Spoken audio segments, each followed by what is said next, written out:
Hello, I'm Jelinda. This is Xu Yuanhang. This is Tao Xiaoqiao. And this is baby Huang Yihan. Today we are going to show you China's sustainable economy.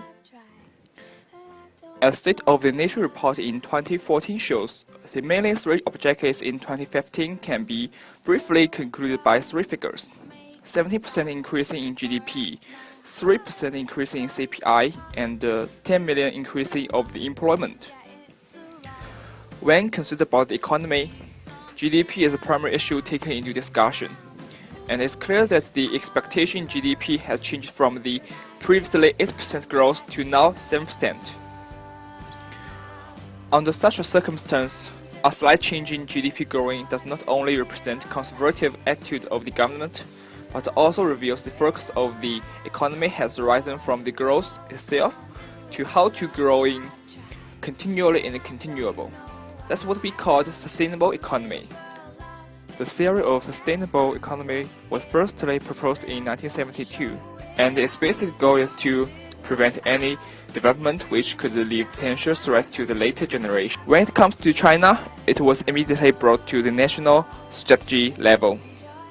But due to the poor economic status at that time, many negative factors were preventing it from realizing.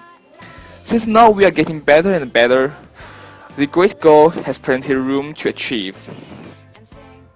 And why we need to propose sustainable economic development is mainly because of China's population. Population base of China is large and is still increasing, which put great pressure on development of agriculture, the living standard of people, and the whole economic construction. It is predicted that in 2015, the population of China will increase to 1.367 billion. The second reason is resource, including resource shortage, unbalanced distribution of resources, overexploitation of resources, and inefficient use of resources. The third reason is environment. The population explosion and unreasonable use of resource lead to unbalance of ecology and environment pollution. China is currently second largest consumer of primary energy in the world and the second largest energy producer. Energy intensity is a measure of the amount of energy needed to increase GDP, and high levels of energy intensity indicate a high cost of converting energy into GDP.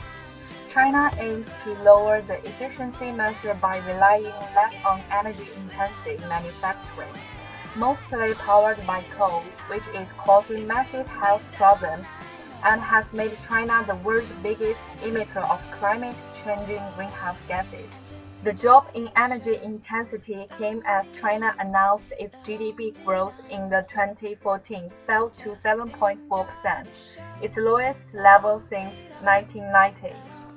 But now, China is still facing the energy problem. First, energy resources are relatively shortage and poor. Second, low level of technology, energy industry, and production rate.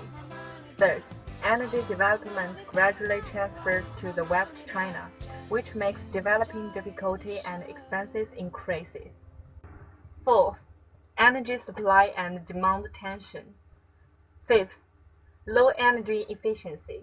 The efficiency of total energy system is half of the developed countries. So what should we do?